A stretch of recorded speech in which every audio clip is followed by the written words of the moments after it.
Any intelligent questions? No. You said, I've got a question, Bob. It's Helen Meadows. People do feel uncomfortable sometimes offering assistance, and you've explained that it's incredibly helpful to you. Do you think most people share your view, or do you think offering assistance is something that can cause Good question. difficulties? Go back to that journey, those 5 stages of grief. If I was, I mean, one thing I didn't stress, you don't go from one to the other. You go backwards and forwards, depending on how good you're feeling that day.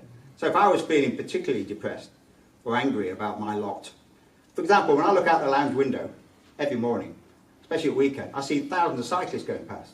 And it really irritates me because I can't just jump on a bike. I need somebody on the front.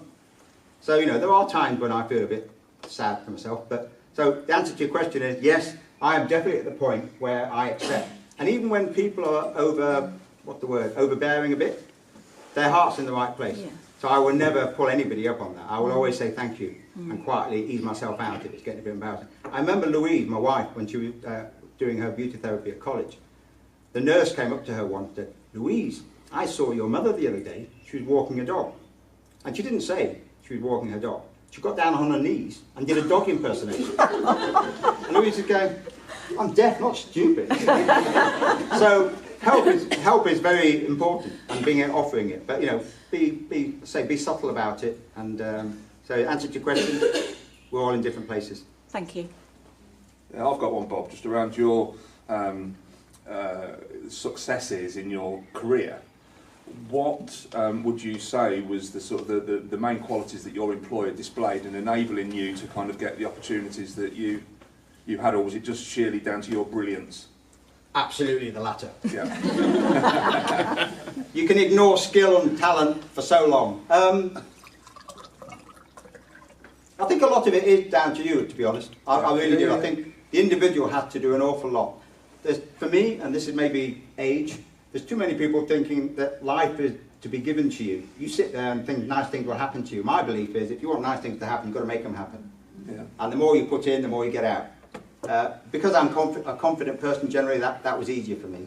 I'm also very lucky in the sense that I can hear enough to, you know, certainly on a one-to-one basis, no different to any of you in good light, and if there's no background noise. So that all helped, to be honest, Lee. And I think, interestingly enough, my leadership style was questioned at first. They felt that I was somebody who just wanted to be popular. But then they actually found that my, if you like, consensus style of leadership was quite effective. And my belief is if you take your team with you, they deliver more. If you say, this is what you do, and to hell with it, you know, and just get on with it, you just don't get as much back. Yeah. So I think it worked for me. And I was lucky to be in an organisation where they were able to see past my deafness and my sight. And in fact, to be honest, I think at the end, most people quite admired it. They quite thought, well, if Bob can do that, then why the heck can't we? So I don't know if that really answered your question. No, it did. Answered it perfectly. Thank you. Great. So far, all from one table. We've got some questions at the back. Right. Sorry. Liz, you'll have to repeat this for me, please. Mine's not a question, but I just wanted to say that that was really, really interesting, and thank you very much. We're just thanking you for a very interesting presentation. I'm just grateful you were still awake at the end. Olivia? Yeah, I wanted to know what you want to get out of being chairman for DeafblindUK. Oh, you should have told me about this one, Liz. Sorry. Getting a new chief exec who can do the job. Well, you know those 5 stages of grief that I showed you? I haven't got there yet, give me a break. It actually can apply to all sorts. An office reorganisation, a new boss, a new chair, an exiting... I bet you're all in a state of depression with Liz. No. Some of us might not be. We might be in different bits of the journey, like acceptance or denial, who knows. But being serious, what do I want from DeafblindUK? I want an organisation that puts deafblind people first. I want to be a chair of an organisation that gives deafblind people the opportunity to do exactly what they want. I'm a firm believer that there's nothing anyone can't do with the right support. But you've got to use your judgment. Yeah, you're not going to play football if you really can't see. Well, not in the way that others do. You could be a referee. That's not a problem. I remember when I moved to Scotland in '91, it killed me that all the referees were sponsored by Specsavers. Excuse me? I grew up watching Man U, and every time the referee made a bad decision, what did you hear from the terrorists? Get your specs on, ref. And in Scotland, they're all sponsored by Specsavers, for goodness sake. So that's it for me. It's about focusing on what people can do. It's finding things that people are good at. It's very tough when you can't even leave a room or the safety of your own home safely. And people in this room are doing a fantastic things to make that easier. But it's also about, for me, it's about quality of life. And one of the things that I struggle with in Scotland is that we're good at getting guide communicator hours from local authorities to get deafblind people out of their home to go to a doctor's appointment, to do their weekly shop. But it's more than that. I want people to have a better quality of life. So I want guide communicator hours that enable people to go to the gym, or go to the theatre, or go and see their mates. You know, it's not just about surviving, it's about quality. So, you know, if we as an organisation can improve the quality of as many people's lives as we can for those that are afflicted with deafblindness, then we're on the right track. And I'm very confident that this is exactly what this organisation is doing. Stunned silence. No, we've got Lynn at the front here. Sorry, Lynn. I look after our team of volunteers that work on the information advice line. Would you be able to come to one of their meetings and share your experiences with them? I said to Lee, that's exactly what I want to do. I really do. This first few months has been a bit busy, should we say, new chief exec, getting to know people, getting to know these guys, and doing this training. I mean, I did 86 miles on a bike yesterday, 4,500 foot of climbing. All I wanted to do was crawl into bed, but I came down here. So after the challenge is finished in June and we come back for the recommitment on the 27th, then absolutely I want to pencil in my diary as many opportunities. And I like moving around anyway, so to come and visit you in the different regions will be great. I'm actually really, really looking forward to it. Right, thanks very So much. no worries about that, I promise you. Christine? So, Bob, you're obviously very proficient with using your long mobility cane. Were you professionally trained to use that? Did you get more support to learn when you moved to Derby? No, as I said, it stayed in the wardrobe for 7 years. Just getting it out. I just found, one of my friends is about 6'6", and every time he bumped into somebody, he flattens them. I never had that, so I was lucky in that sense. But he started using the cane, and he carried it folded for several years, so that if he bumped into somebody, they'd see the cane, and then it wouldn't hit him. Whereas I started using, I'll be honest with you, when I first started using it, it was in Holland and Norway and places abroad for work. I couldn't use it in Aberdeen. I didn't want anybody in Aberdeen seeing me with this cane. So it was a process. So in terms of, do I use it properly? I don't even know if I do. At night, I literally do. Can I tell you my blind photographer story? So I arrived at London Bridge for work. I have a team in London as well, in Canary Wharf. So I was staying in a hotel by London Bridge. And as I was finding the hotel, I had some help. Funny enough, I stood outside the tube station. I got there in the dark, so I couldn't see a blessed thing. I just waited for somebody to help. I had my cane, nobody helped. And then this chap came over and said, "Oh, can I help you?" It's a Brazilian who'd been in the country 24 hours. So presumably 1,000 Londoners had walked past me and ignored me. And then this nice bloke who was travelling, I said to him, "I'm trying to find the Tower Bridge. I know it's over there somewhere, but I can't see anything." Apparently the Tower of London was in front of me. It was behind the Tower of London, I couldn't see it. Anyway, he walked me up to the main road, and when I got up to the top, I could see the Tower Bridge in the distance, and I knew my hotel was on the left. So I thanked him, went on my way. When I got to the hotel, I looked up, and the Tower Bridge was fantastically illuminated. Beautiful colours, and I thought, wow, I'll check in, and I'll come back out and take a picture. That's what blind photographers do, isn't it? So, checked in, got my camera, had my cane, came down the steps of the hotel. I remember there's some sort of cobbled street in front of it, so I had to feel my way for the curb, then the cobbles, then up the curb on the other side. There was a barrier, so I had to walk around that. There was little concrete bowls full of flowers, absolute pain, but they're there. Walked around that, found a fountain. I walked around this fountain. Finally, I found the riverside wall. Great. Put my camera up, and there was a big black blurry line through the middle. I thought, what? I felt there was a black railing on top of the wall. So I climbed on the wall, put my arms over the railing. I was just about to take this photograph when I became aware of a commotion behind me. There was a couple of people later, I found out, shouting, "Don't jump! Don't jump!" So they'd seen this poor little deaf-blind guy feeling his way across a cane. It probably took 10 minutes, who knows, 50 yards it was. And they probably thought, oh my God. And then he started climbing up the fence. And, oh, but it was very nice of him anyway. Then what did I say? I said, excuse me, you've never seen a blind photographer before? Apparently they hadn't. I'm not quite sure why I went off on that one, but anyway, never mind. Oh, maybe that was about cane use. So yes, in the dark, the cane is very good. What it doesn't do is, fine things like bicycles, all those sorts of things that are low. There's a lady called Karen Dart that you might know of. She's an old friend of mine. She's an ex-shell geologist. She broke her back climbing in Aberdeen, and she's a paraplegic Paralympic. So she cycles with her hands. So she hand cycles. She got a gold in Rio, and she got a silver in London Olympic. And I met her in the Shell canteen. Funnily enough, I fell into her lap because she was below my eye line. But she knew who I was, luckily. So but we managed to stay friends ever since. But there you go. Tim? Anything else? Yeah, Tim's got a question. Hi, Bob. Just a quick one, really. It's a bit silly, but have you got any gigs coming up? Sorry? Have you got any gigs coming up? Gigs? Yeah. Well, I'm missing the next two, thanks to you lot. So I think we're doing a pub. We're doing a pub in Derbyshire mid-July sometime. Oh, we're doing in Derbyshire, lots of villages have festivals over a weekend.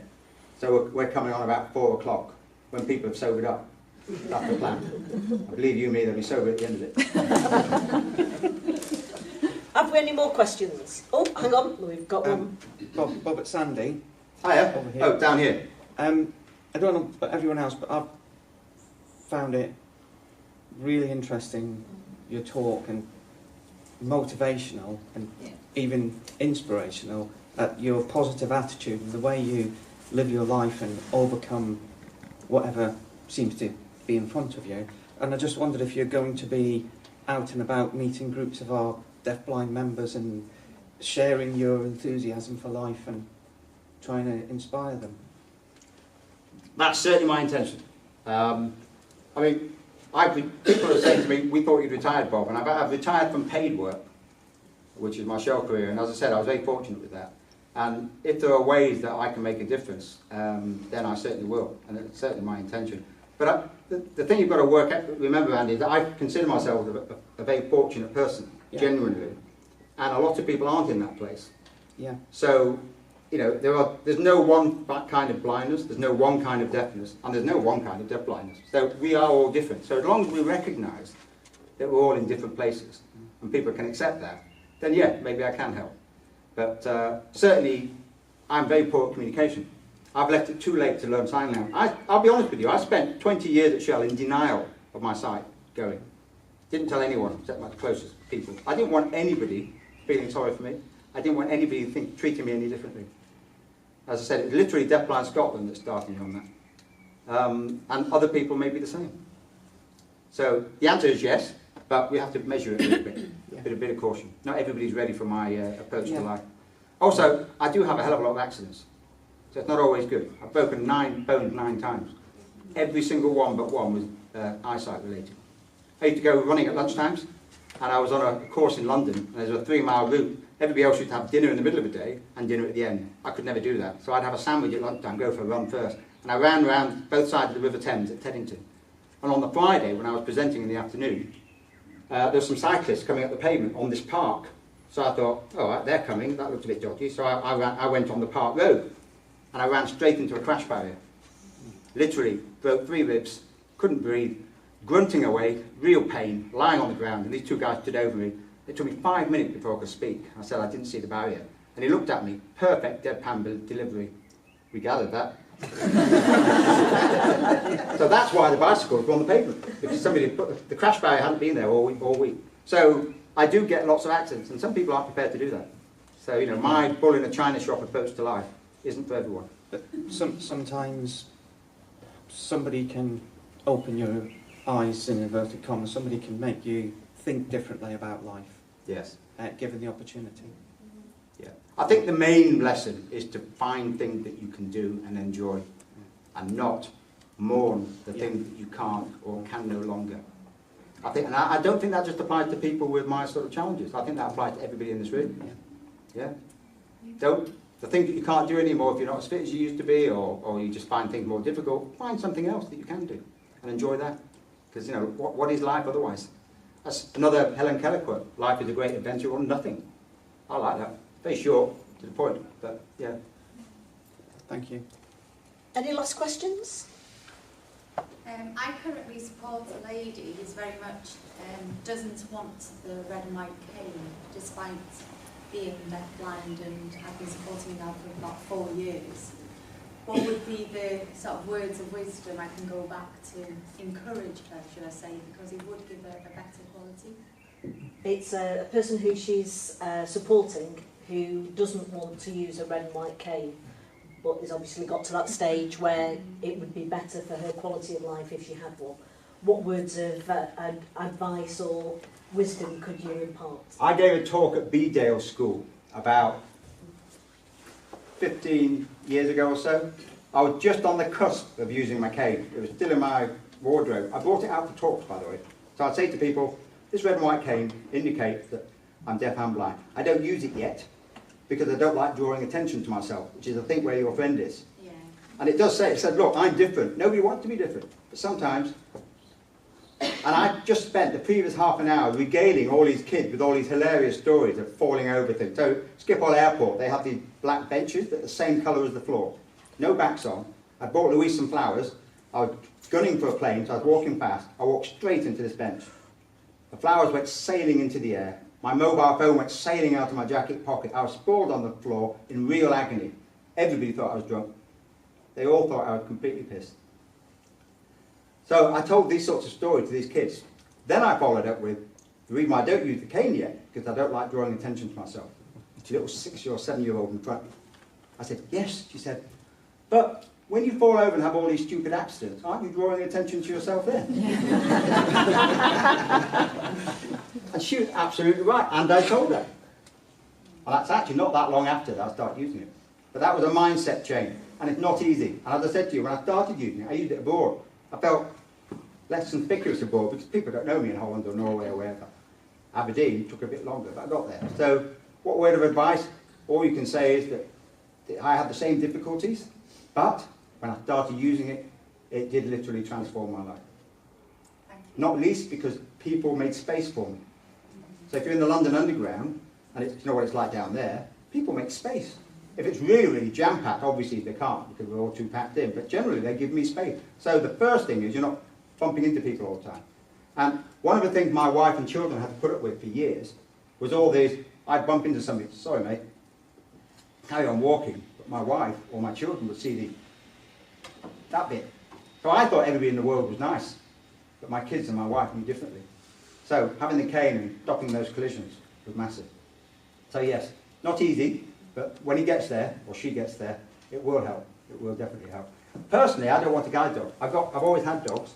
I don't really want a guide dog because I'm too busy running around on bikes and swimming and all that sort of thing. A lot of flying in my previous job as well. So I always felt that a guide dog would crack my style a bit. I still think that.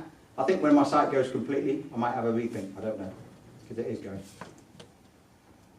So I don't know if that helps. Okay, do we have a last question at all? No? In that case, thank you, Bob. Would you like to be escorted down the steps? The day will get better now, I promise you.